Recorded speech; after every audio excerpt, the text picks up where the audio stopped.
श्री मनमोहन भड़ाना। प्रश्न 117।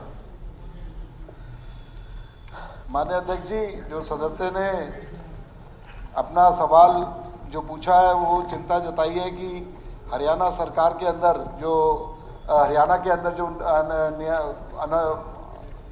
अनधिकृत कॉलोनियां हैं उनको नियंत्रित करने के लिए सरकार द्वारा क्या कदम उठाए जा रहे हैं और जो रेगुलर उनको रोकथाम के लिए भी जो नई नई कॉलोनियां हो रही हैं उसके लिए क्या क्या कदम उठाए गए हैं।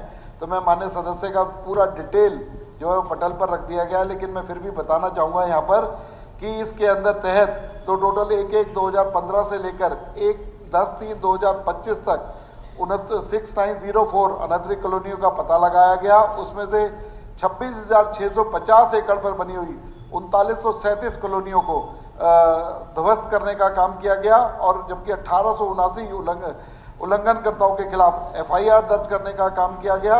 और उसके अलावा ये भी बताना चाहूँगा 1/1/2015 के बाद ऐसी कॉलोनियों को 25,254 एकड़ भूमि पर फैली 2145 कॉलोनियों को नियमित करने का काम भी किया। हरियाणा सरकार ने पिछले 10 साल के अंदर सैकड़ों कॉलोनियों को नियमित करने का काम किया, उसके अंदर मूलभूत सुविधाएं देने का काम किया।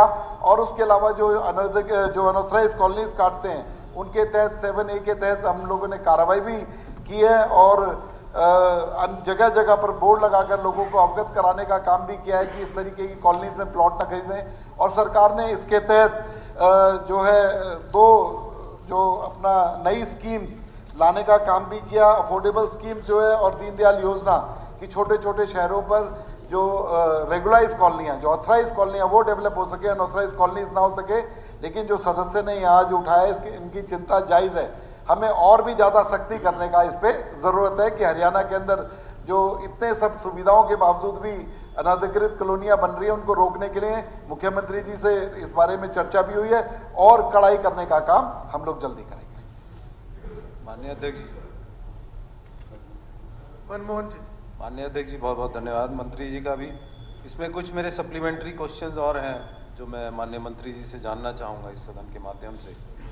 ये जो रेगुलराइज में बात कही है कि 2145 कॉलोनीज रेगुलराइज हुई हैं, तो माननीय मंत्री जी से जानना चाहता हूँ कि इसका कोई आधार है, कोई क्राइटेरिया हमने इस तरह से बनाया हुआ है कि किस आधार पे कौन सी कॉलोनियाँ रेगुलराइज होती हैं।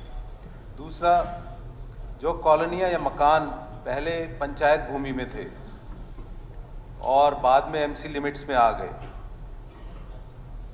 तो उनका क्या होगा? क्योंकि हमारी जो पहले अभी बिल पास हुआ था कि पंचायत भूमि में 500 गज से जो कम एरिया के जो मकान हैं उनकी रजिस्ट्री की जा सकती है, लेकिन ऐसे कई कॉलोनियाँ हैं जो पहले पंचायत भूमि में बसे हुए थे, उसके बाद जो है वो आप म्यूनिसिपल लिमिट्स में आ गए हैं, तो उनके लिए क्या सरकार सोच रही है?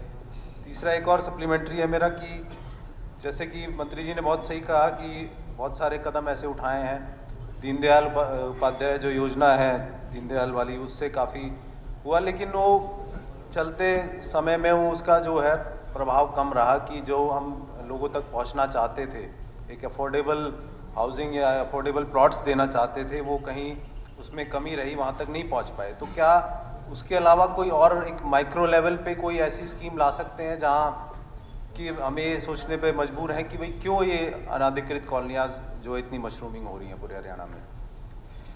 अध्यक्ष जी, जो माननीय सदस्य ने चिंता जताई है कि जो पंचायत के अंदर भूमि थी वो अगर नगरपालिका क्षेत्र के अंदर आ गई है तो ये स्कीम दोनों पर लागू है, चाहे वो नगरपालिका क्षेत्र के अंदर है चाहे नगरपालिका क्षेत्र के बाहर है।